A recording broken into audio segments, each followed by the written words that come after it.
Joining me right now on the telephone, a woman I've been looking forward to talking to for a while. I watched her up in New York on Channel 9 when I lived up there. She was an anchor up there, of course, award-winning anchor down here in Florida, Miami for many years, and now has branched out into being an author. And her book called Certain Cure, Where Science Meets Religion, is a fascinating story, kind of combining the medical field with some religious aspects and what's going on in the world. We'll talk about that in a few minutes, but it's a great pleasure to welcome Jennifer Valoppi to the program today. How are you, Jennifer? Hi, Doug. Thank you very much. It's a pleasure to be on. It's great to talk to you. As we mentioned in emails back and forth a little bit, I grew up in New York. I used to watch you on Channel 9 before I moved down to Florida, and I know you had a pretty good success up there as an anchor. Then you moved down to Florida, so it's good to get a chance to talk to you. You're not going to tell me you're one of those people who grew up watching me, are you? Not growing up, but I mean, I don't think we're too different in age. But I remember watching. I'm a news junkie, so I watched all the channels up there. When local news was still local news in New York, right? I know. Yes. Well, I was when I first got into local news in New York. I was actually in my 20s, and every once in a while, I'll have somebody who will come up to me now who's actually working in the business, who's a grown up, and says, "I watched you on television." And I'm like, "Oh my God, no, not possible." Well, you worked at really one of the first super stations when Channel 9 used to be a local station in New York, very famous station up there, but then it went nationwide, and the newscast, so that went all over the country for a while, didn't it? Yeah, and I did a lot of work for NBC Network also, and right. I was doing CNBC before it was financial, so yeah. Right, when it first came on, yeah. I've been around a little bit, yeah. Yeah, I know, and you did the show with John Tesh. I know you did the interview show with him. I did one-on-one with John Tesh, which was an NBC show that we did out of L.A., a celebrity interview show. Interviewed a lot of, a couple hundred, if not as close to 1,000 celebrities during the time I did that show. That was interesting. And I used to have a show called Money, Power, and Influence that a lot of people still write me about in New York, and all that fun stuff, right? I enjoy talking. We get a lot of them coming through Florida here that play, and it's fun to talk to some people, you grew up watching on TV or you admired. It must have been kind of fun for you to do that as well on television, right? Yeah, absolutely. Well, news has, I've been doing the news for a long time, and news has always been, one of my great passions. And then I've had the opportunity to do so many different things in television that it wasn't all news. Sometimes it was celebrity interviews. Right. Sometimes it was, a little bit more in the entertainment thing. I think I pretty much did everything in reality television other than the current crop of reality TV shows. But so that was always kind of fun, and it's always wonderful to watch, how television change. Well, not always wonderful, but interesting. That's how true. Television changes and grows, right? Well, as we tape this, Jennifer, obviously, we're all going through watching the stories of both Michael Jackson and Farrah Fawcett dying on the same day. It kind of reminds me, I don't remember a day quite like that, except for maybe about 20 years ago, Jackie Gleason and Fred Astaire died on the same day, both icons of the 20th century. I don't know if you might compare the talent-wise, but I mean as far as people knowing them, and kind of an unusual day yesterday, wasn't it?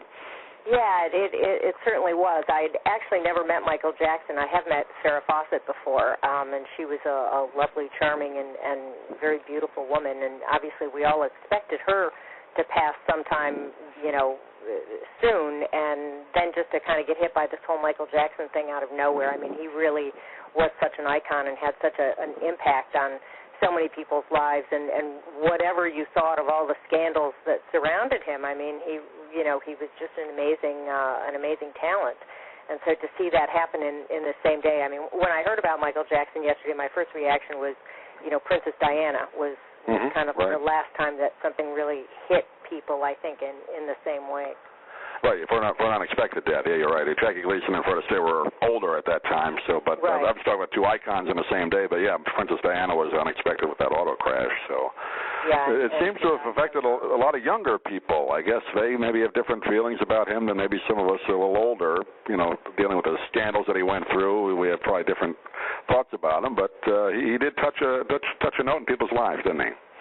Yeah, and I think a lot of the younger people, I don't even know how much they're aware of some of the scandal that surrounded him as much as they're aware of his impact on a lot of the modern musicians, and how that's impacted a lot of the current crop of singers. And you have all these young talented singers that are out there talking now about Michael Jackson, and I think that's kind of what a lot of the young people pick up and will remember more than anything, especially those of us who weren't around to see him when, he was, just a year older than me. And so I grew up watching him as that little kid, dancing and on the television show. Remember the Jackson 5 television sure. show? There was even there was a cartoon, if I'm not mistaken. Yep, a cartoon show, right? I seem to have a memory of watching a cartoon as a kid.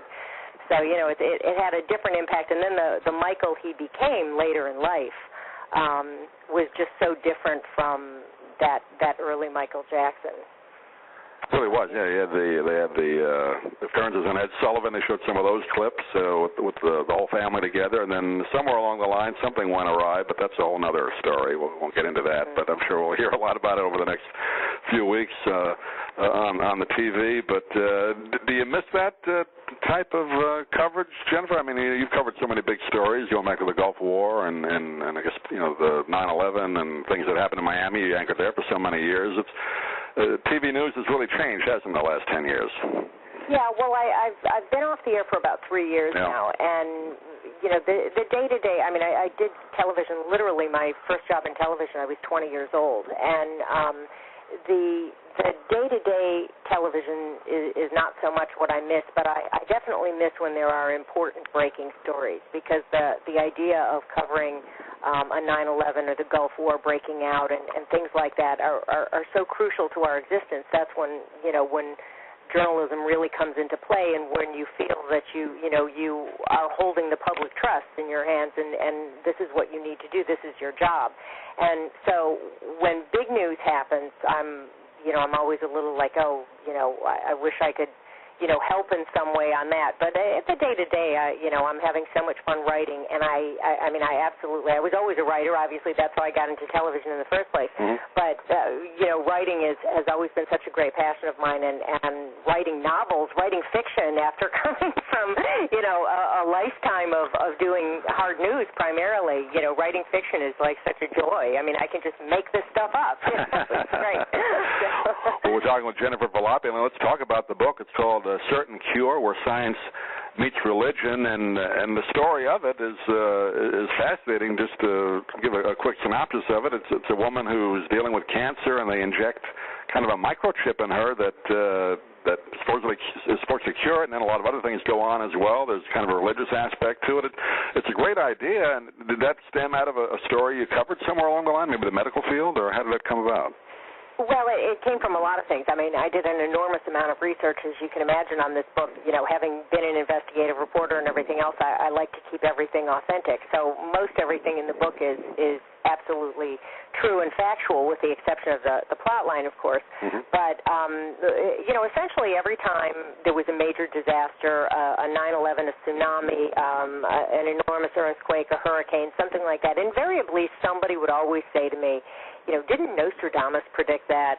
Was that in the Bible somewhere? And usually, a little tongue-in-cheek or half-kiddingly, somebody would make a comment like that. And I thought, well, wouldn't it be interesting to find out really what a lot of these ancient Judeo-Christian prophecies are about? So I did an enormous amount of research into the actual ancient Judeo-Christian prophecies to see what they actually said. And what I found, which I thought was fascinating, is that if you actually looked at the prophecies and just read what they said, rather than interpreting them with the spin of a particular religion in them, you came up with a very different answer to some of the things that we commonly hear. And so that's what I tried to do. I tried to really just take these prophecies and put a new spin on them.